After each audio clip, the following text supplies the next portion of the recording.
Hello everyone नमस्ते म हुँ दिपा हजुरलाई स्वागत छ मेरो युट्युब च्यानल इजी किचन रेसिपीमा सधैँको जस्तो आज पनि मैले हजुरको लागि एकदमै नयाँ खालको रेसिपी लिएर आएकी छु आज भने म हजुरलाई मकैको ढकनी बनाएर सेयर गर्नेछु एकदमै सजिलो गरी बन्ने यो रेसिपी बनाउन सुरु गरौँ सुरुमा यसको लागि हामीलाई चाहिन्छ मकैको च्याख्ला चाहिँ हामीले यस्तो ठुल्ठुलो दाना गरेको लिनुपर्छ मैले यहाँनिर ठुलो कपको 1 कप मकैको च्याख्ला लिएर त्यसलाई एउटा ठुलो भाँडामा हाले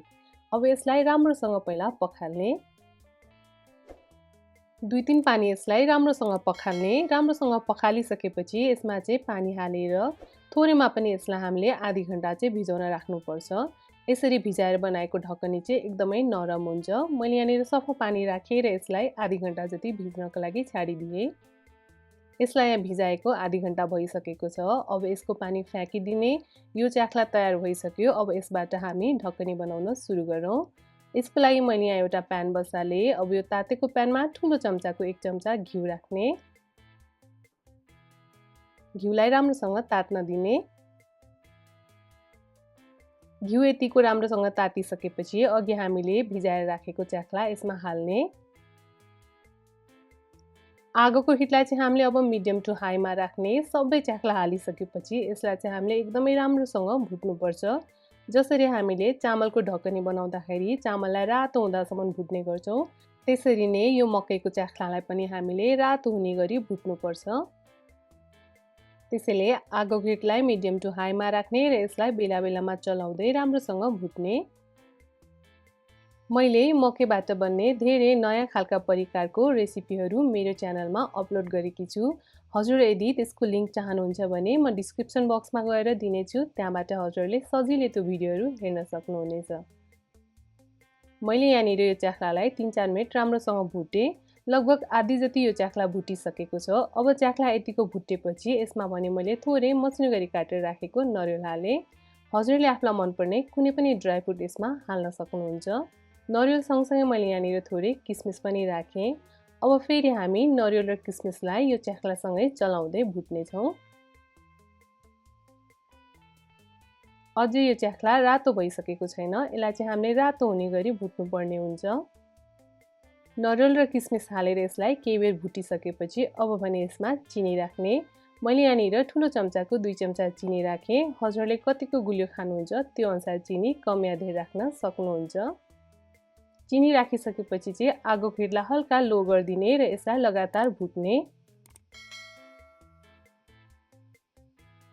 चिनी राखेर यसलाई हामीले लगभग 4-5 मिनेट लो हिटमा राम्रोसँग भुट्यौं अब भने यहाँनिर च्याख्लाको कलर पुरै चेन्ज भइसकेको छ र यो रातो भइसकेको छ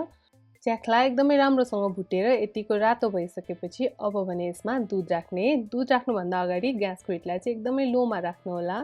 मैले चाहिँ यसमा ठुलो कपबाट 2 कप दुध राखे मैले 1 कप च्याख्ला लिएको थिए यसमा चाहिँ मैले 2 कप दुध राखेकी छु दुध राखिसकेपछि यसलाई राम्रोसँग अब चलाइदिने आगोको हिटलाई चाहिँ हामीले मिडियममा राख्ने चलाइसकेपछि अब यसलाई नढाकिकन एकचोटी राम्रोसँग उम्लिन दिने यतिको मजाले यो च्याख्ला उम्लिसकेपछि अब यसलाई एकचोटी फेरि राम्रोसँग चलाइदिने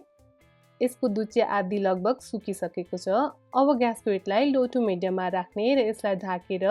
5 मिनेट चाहिँ हामीले राम्रोसँग पाक्न दिने जबसम्म यसमा रहेको सबै दुध सुक्दैन तबसम्म चाहिँ यसलाई हामीले पाक्न दिनुपर्छ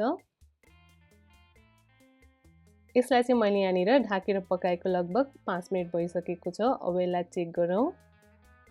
यसमा हालेको सबै दुध सुकिसकेको छ र अब भने हाम्रो यो मकैको ढकनी बनेर तयार पनि भइसकेको छ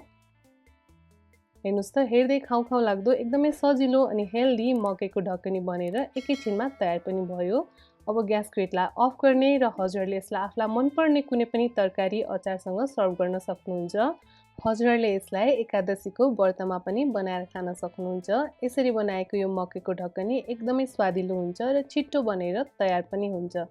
पकाउनलाई पनि छिट्टो खानलाई पनि मिठो अनि हेल्दी पनि हजुरलाई यो इजी किचन रेसिपीको नयाँ रेसिपी कस्तो लाग्यो हजुरले पनि एकचोटी यो मकैको ढकनीको रेसिपी ट्राई गर्नु होला हजुरलाई यो रेसिपी कस्तो लाग्छ मन परेमा यो भिडियोलाई लाइक गरिदिनु होला आफ्नो साथीभाइहरुसँग शेयर गरिदिनु होला र यस्तै नयाँ नौलो अनि छिट्टो मिठो रेसिपीहरुको लागि इजी किचन रेसिपीलाई सब्स्क्राइब गर्न भने नबिर्सनु होला हजुरको दिन शुभ बितोस्। Thank you.